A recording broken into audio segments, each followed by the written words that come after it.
भाषा मराठी शिवरायांनी टिकवली ती संस्कृती मराठी, संतांनी वाढवला तो वाण मराठी। आमची माय बोली, आमचा अभिमान मराठी, आमचा अभिमान मराठी।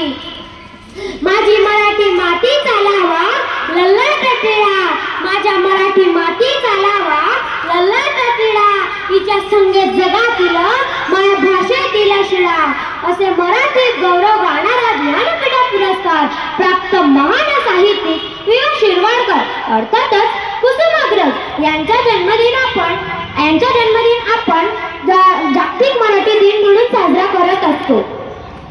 मराठी बोलणारा मराठी माणूस आज जगाच्या कानाकोपऱ्यात जाताना दिसत आहे।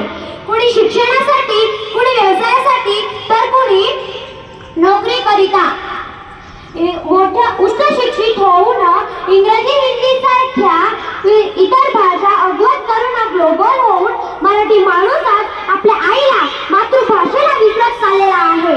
मान्य आहे की आपण सुधारला आहात, पण या स्पर्धेमध्ये आपल्या मातृभाषेला विसरून चालणार नाहीये। कारण जन्म घेतल्यानंतर मुखातून पहिला शब्द आला तो म्हणजे मराठी होता। इतरांशी संवाद करताना पहिला शब्द आला तो पण मराठीच होता, आणि या सर्वांमध्ये आपल्या मातृभाषेला विसरून चालणार नाही। छत्रपती शिवाजी महाराजांनी अनेक भाषा मराठी भाषा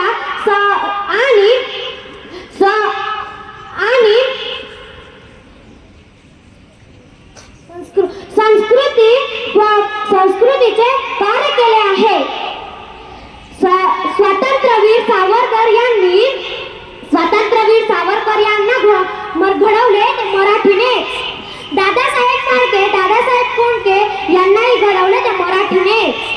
संत ज्ञानेश्वर, संत तुकाराम, संत एकनाथ हे सुद्धा घडले ते फक्त आणि फक्त मराठीच्याच खुशीत। आणि असे कितीतरी अस्मान्य कार्य करणारे लोक मराठी भूमीवर घडलेले आहेत। मी एवढेच म्हणेन की इंग्रजी भाषेला जरी वाघिणीचे दूध म्हटले गेले आहे, पण माणसाला वाघिणीचे नाही तर आईचे दूध लागते, आणि ते म्हणजेच आपली माय मराठी, आपली माय मराठी। एवढे बोलून मी माझे 2 शब्द संपवते।